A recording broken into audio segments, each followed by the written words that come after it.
Hey, everybody, welcome back. This is another RE Geeks show. This is going to be absolutely stinking amazing. I got my incredible co host, Michael Field, in here rolling shotgun hard. And we're going to be talking about online offline marketing, the ultimate integration between strategies to get new clients. So, I think that pretty much says everything right in the title, Michael. But before we get into that, how are you, my brother? What's new? What's happening? And welcome. I am good, Greg, and I just want to point out for those of you that are watching us today and those of you that are watching this recording, hello. It's exciting. Hi, Greg. Greg does not have a fake background on today. He is actually sitting outside in the real world. He's out of an office and he is sitting next to a wind chime of all things. So you are going to hear the wonderful California weather and the ding dong doo from that thing. He says there's chickens, but I haven't heard them. So I am excited about today's discussion, integration strategy. We talked last time a little bit, Greg, about Zillow and the fact that I love Zillow leads, still loving Zillow leads, and that's you don't. And now we want to talk about strategy for cold calling and how do you get new clients. And I'll tell you, I think that as a part of this conversation, I want to segment off how do you know the difference between a client and a not a client? Because I think so let's qualify what a client is.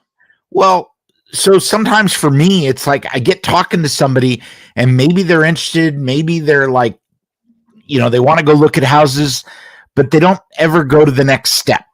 What's the next step? I'm sorry? What's the next step in your mind? Well, in the two particular cases that I'm working on right now, they don't talk to a lender. Okay, so why are they not talking to a lender? Well, that I don't know yet. I sort of asked the question and having that conversation, but again, these are coming to me as Zillow leads. So there's an approach they want you to take. They want you to get them out to the houses. They want you to show stuff so that the people become attached. And they found that this produces results. And there are cows going on behind you. Yeah, those are two miniature Aussies that this is their domain. And we are chasing rabbits and squirrels and kitty cats. So that is what their duty is for the day. I'm a city boy. They went by so fast and they're so small. I thought they were cows. You are a city boy. Okay, so let's talk about this a little bit. So let's talk about online versus offline very, very, very, very quickly.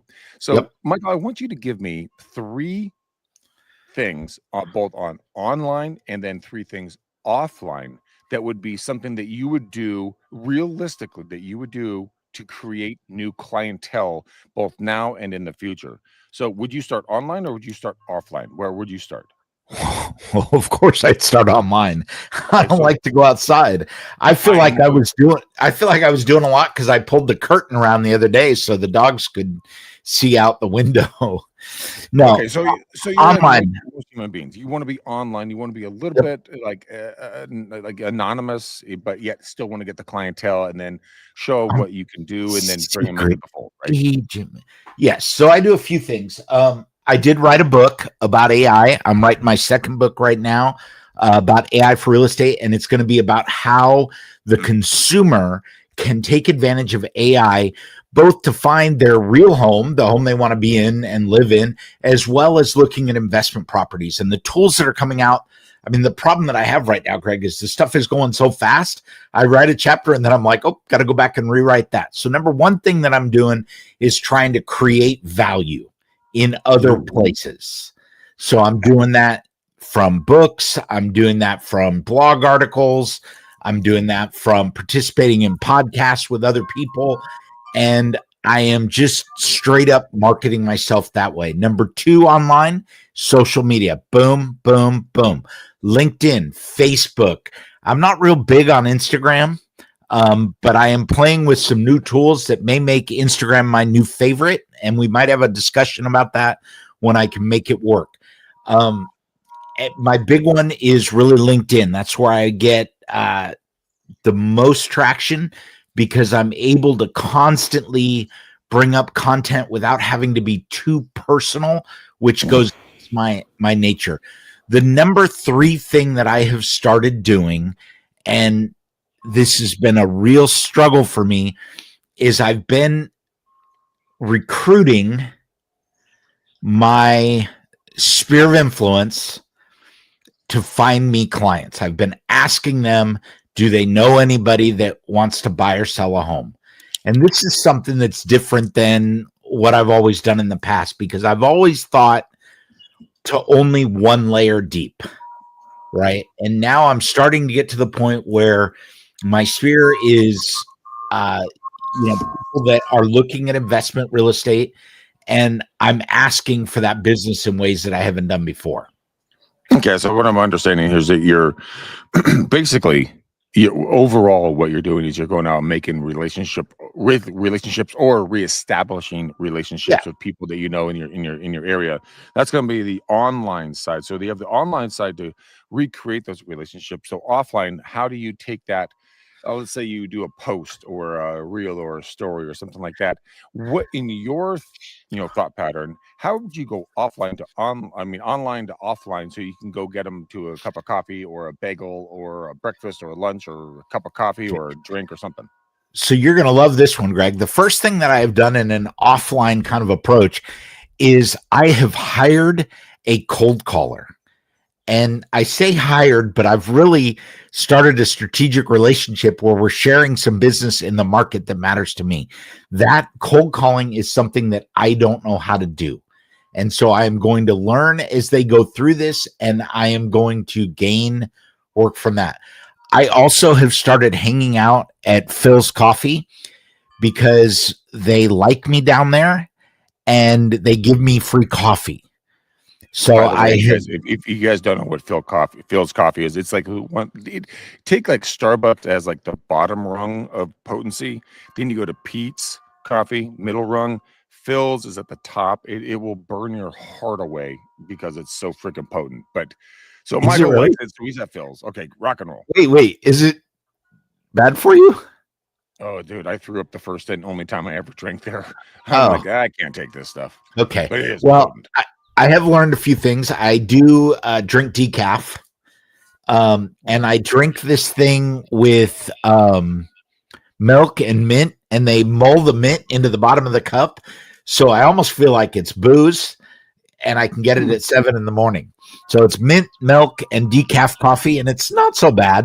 I don't do it very often, but it's good. They also do tea. Which let's talk about how you'd advise clients when you go to Phil's or anywhere else. Let's get back on track here really quick. So I know you and I both have timelines, and a lot of us, the listeners are excited to learn how to go offline and online, and how do you put those together? So one of the things that I always do is I take a binder that I have that has my real estate brand on the front. I take my book, I lay them out, I create my environment, and I literally go through Zillow and the MLS and other sources in this offline environment. So I'm constantly looking at data, and I'm not afraid to talk up people one-on-one in the coffee shop. And invariably it comes up because they're looking at the Ford method, right? They get to the occupation and they're like, hey, so you're in real estate? And then I'm okay talking it up. Offline, I have also started, and I don't know if you call this offline or online, Greg, but I have bought some names, addresses, and phone numbers from First American and email addresses, and I have been sending out handwritten notes with basic RPR CMAs. And I do get some response from them. It's generally been positive, but I find that they are well received. I did buy a auto pen so you can actually read the handwriting. It writes with a fountain pen, but it does really well. And then I don't have a third that I do offline, Greg. I'm Well, that's totally fine. Let's knock this down a little bit. So so offline, online, excuse me. So we're doing respondents. So you're sending RPRs out, which is a real Yep. estate, centric, website, which you all know. Go to narrpr.com and you have access to it. If the first time hearing our voices or seeing our faces, it's an amazing resource. But the number one thing is just building that relationship. So what have you found to build the best relationship between two people, aka you and your clientele? Is it talking about the local shops, the local restaurants? Is it talking about local businesses, schools, school districting? I mean, right now we're on the election day of a Prop 50, which is going to be talking about redistricting zones here in California. There's a lot of contention about that. Everyone's kind of concerned, kind of see which way this is going to go. So, how does that play in as an active real estate professional, into your business when you talk to somebody and they're like, "Oh, what's going to happen with the school zoning? What's going to happen with this? What's going to happen with that?" Do you get out there and you talk to them face to face, belly to belly, or do you just do it online? So the majority of what I do is online, and I find that the things we end up talking about most are kids, pets, and very rarely property information. So very rarely property information. It's a very interesting commentary there.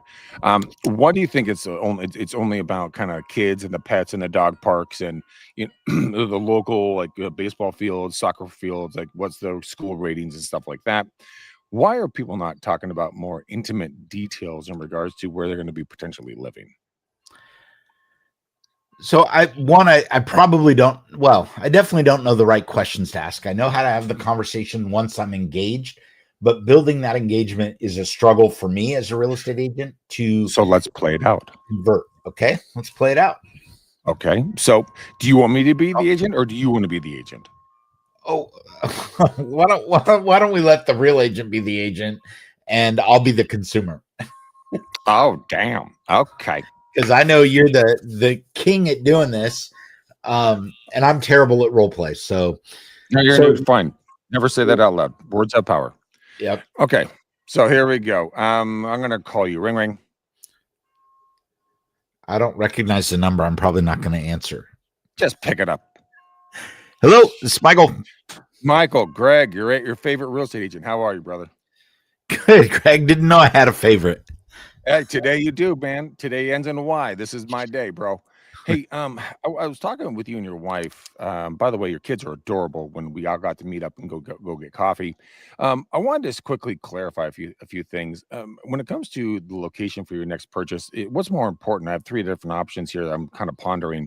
Is it going to be location in regards to school and work? Is it going to be location to like amenities, or is it going to be location to family and friends? What's more important to you?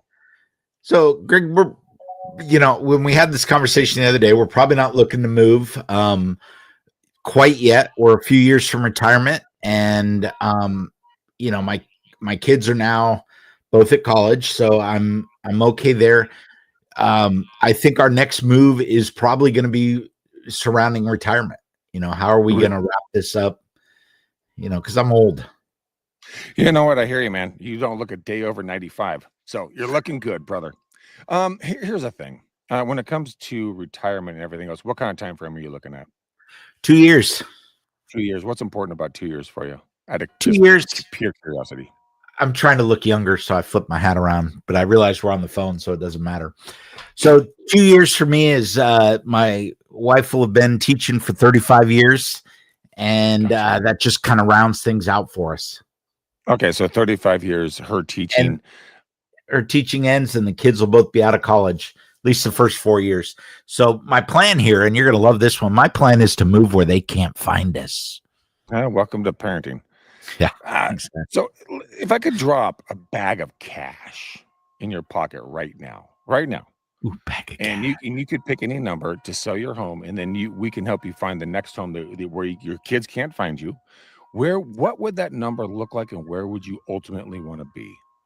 So I want to be near the beach. My wife and I both agree on that. I could care less where, and based on pricing, I'm probably looking Pacific Northwest, and she's looking SoCal.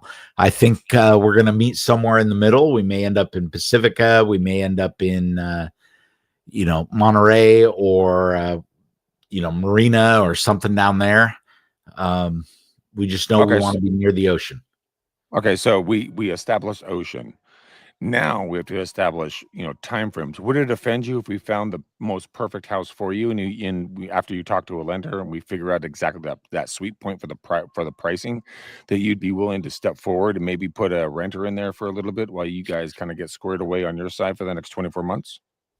Um, that's probably not something we had considered, but if we found the perfect home at the perfect price, maybe. Obviously, I'm just like everybody else. I'm a little concerned about what's coming up with the market. What's going to happen with the economy. All of those things are weighing, and I don't know that we want to be a homeowner twice.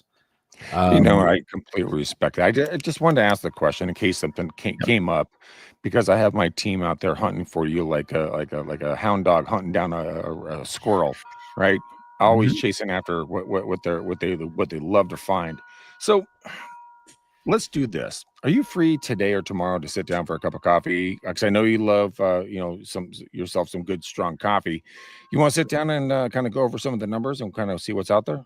Yeah, let's hack it up and see what happens. All right, I'm buying coffee. Is your beautiful wife going to join us? Does she want coffee or tea? She'll be teaching. She'll be teaching. She'll be doing her thing. Okay, so you and I, we're going to get together. We're going to get some coffee at Phil's, and we'll go from there, and I'll bring some docs. Sound fair? Sounds good. All right, so today or tomorrow, what's best? Tomorrow. I got this podcast today, and, it just takes forever, and then I got to edit, and, it's terrible. So, okay. What time are you done with the chickens? Shut up. The chickens will take care of their own damn selves. Shut your hole. All right. So there's an idea of how it happens. I struggle to do that because it really feels what? It feels transactional to me.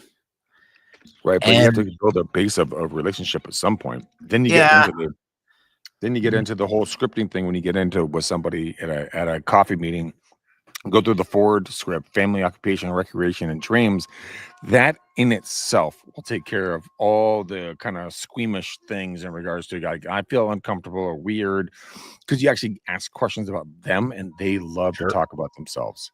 Now, all of a sudden, you just keep asking. We call it going 3 deep. So, Michael, you say, like, I love Phil's coffee. Great. I would go, what kind of coffee? How long have you drank, this kind of coffee? Would you drink any other kind of coffee? What's been your favorite coffee in the entire world? I get into your brain about that, and that makes you feel important. That is scripting. It's pure conversation. Very simple. When you're sending it my way, it's Blue Bottle. That's my favorite. Blue Bottle? Yeah. It's my favorite. But, I find their stores to be very, very small and crowded. Which might work great for you. I want to be able to flap my wings. Oh, shut up. You're fine. You've been losing lots of weight. You're looking good. You really let's talk about this a little bit more. Let's take this offline. Now, besides coffee shops, so we decided that online, would you do, just to circle back very, very quickly, would you go back and would you do anything online that would be proactively different than what people are being told today? Proactively different than what people, in an offline sense you're asking, or in an online sense? Online. So in an online sense, I do a lot of stuff that's different. One of the things that I've started working towards is I am focusing less on automating and more on authenticity. So I believe that there was a time, especially at the start of AI a couple of years back, where we all got in the habit of just doing constant posting on sites and everything, and there was no personal touch. One of the things that I'm trying to do more and more, Greg, is responding. I'm wishing people a happy birthday. I'm not just clicking the button on LinkedIn.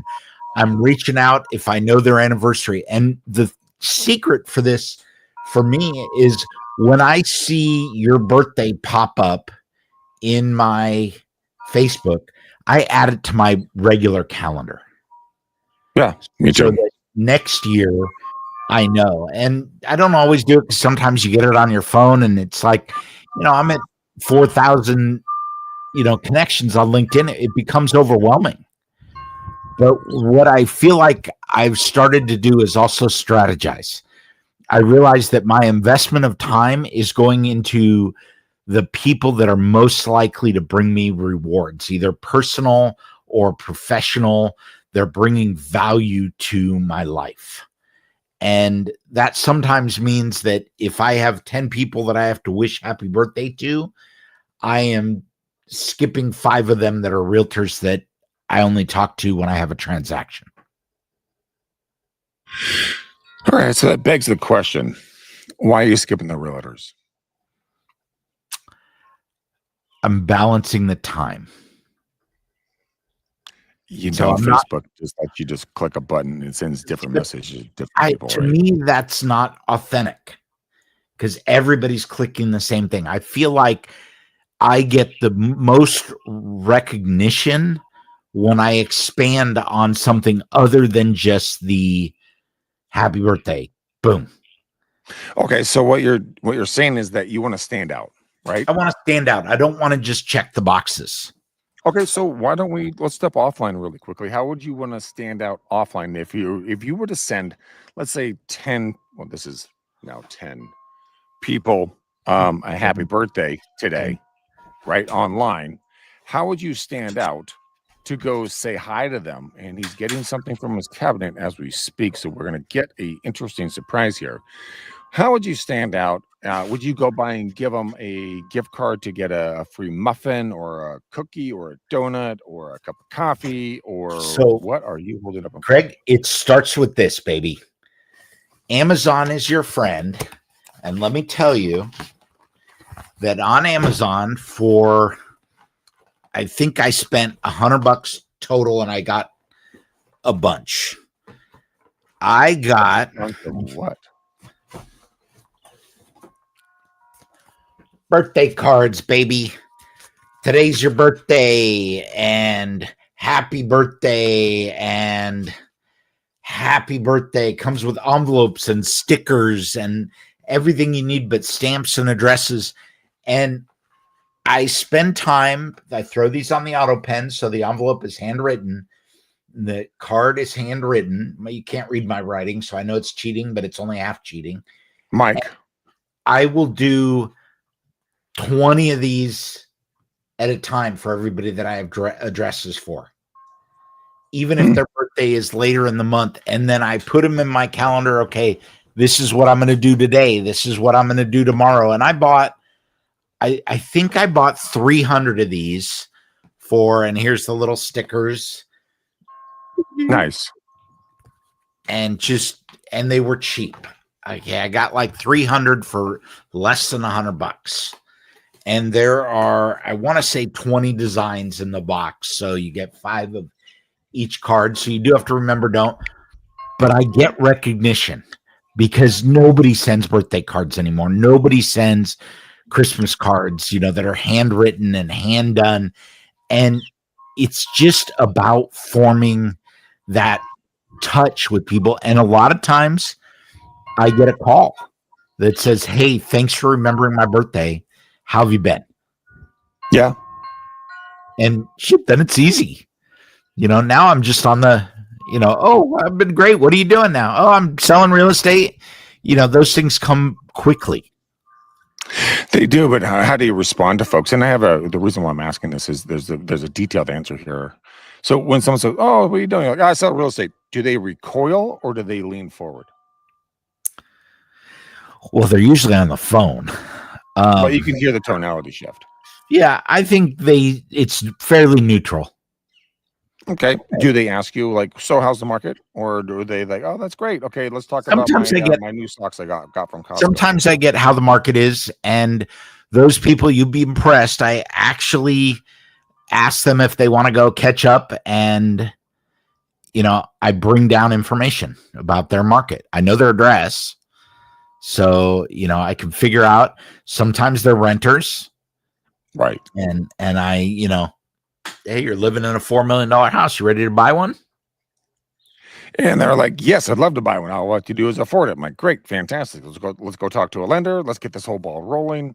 By the way, do you guys like sake or do you guys like beer? What? Sushi. I want to go to get sushi with you guys. I have a hankering for some yellowfin tuna. Do you guys want to get some sushi with me? Yeah, totally be good. Yeah, great. I have this great place on 5th and Main. Have you guys ever been to this place? It's got a wait line out the door. No, we've always wanted to try it. Fantastic. You know what? Why don't I do this? I know the chef. I'll set up a table for us. What's good this week? Tuesday. Okay, Tuesday it is. Let's say 5 o'clock. We'll do an early dinner. Get you guys back to the kiddos or bring them with us, whatever, and let's have some fun. Yeah, it's that simple. So let's do this. We're at 25 minutes on this one. I want you to give me your top 3 online, top 3 offline, and then correlate them as quickly as possible. And then I'll give you my top 3 on both sides as well. Is that fair? 1, 2. Yeah, I think so. So top 3 online, real quick. Social media. Okay, I think this is the biggest return for the least amount of effort of staying connected with people that are in your audience and your sphere. Okay, let's step back very quickly on this. Now, we were talking about posting like flyers for your open house. Are we talking about, going like, "Hi, this is blah blah All blah of the above. Back with ABC Real Estate Anywhere USA, and this is my new listing," or is it something different? So one, I don't advertise too much on Facebook or social media in general. I will post a ad on LinkedIn when I have a new listing, and I invite everyone, and this is my secret, so don't anybody copy this. I invite everyone in my contact list of about 3,000 people to my open houses, and that's how I promote listings that I have. Okay, I might inquire, hey, can anyone help me? I'm looking for a house that meets this criteria. Boom, boom, boom, boom, boom. Okay. Do those things all the time. I do not spam. I do not just randomly post, here's my new listing. I think that a lot of that sounds kind of braggy. And I think for me, I've often seen zero return on that. Okay. Continue. Ding dong. What am I supposed to do next? Okay, so here's something I'm hearing is that you're doing a lot of self-promotion online, talking about kind of what you do, where you do it, how you do it, blah, blah, blah. What about doing something along the lines of, saying, "Hey guys, I'm going to be down at Phil's Coffee," since we mentioned Phil's Coffee earlier in this conversation. I'll be down at Phil's Coffee at 5th and Main Street here in Anywhere USA between 10 and 12, this morning on, Tuesday, October, whatever, November, whatever, pick a date and time. And then just say, "Look, I'll buy you a cup of coffee. Come down, just have a conversation with me. Look for the handsome man with the computer and the sign that says, 'Ask me any questions about real estate.'" And then you get to have online, offline conversations at the same location. You got to get your caffeine fixed. So why not make it an event, right? Sure. Okay, I can try that.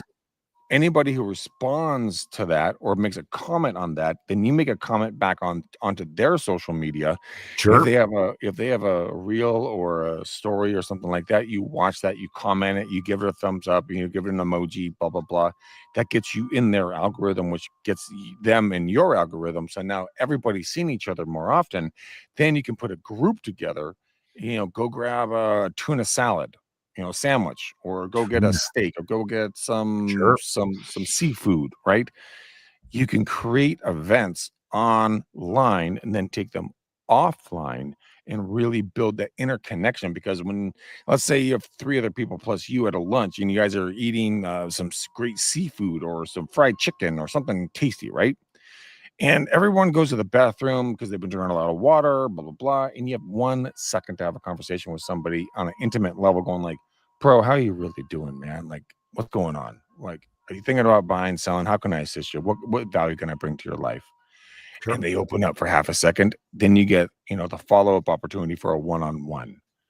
It's so simple to do, but we overlook the simplicity of it because we don't see the value in it, because we're like, well, we have to have the greatest and best, tech and greatest scripts or the greatest AI or whatnot. But reality speaking, it's the human to human conversation and that bond building that really brings you together with the other human being. Once you master that, and you don't have to be a master.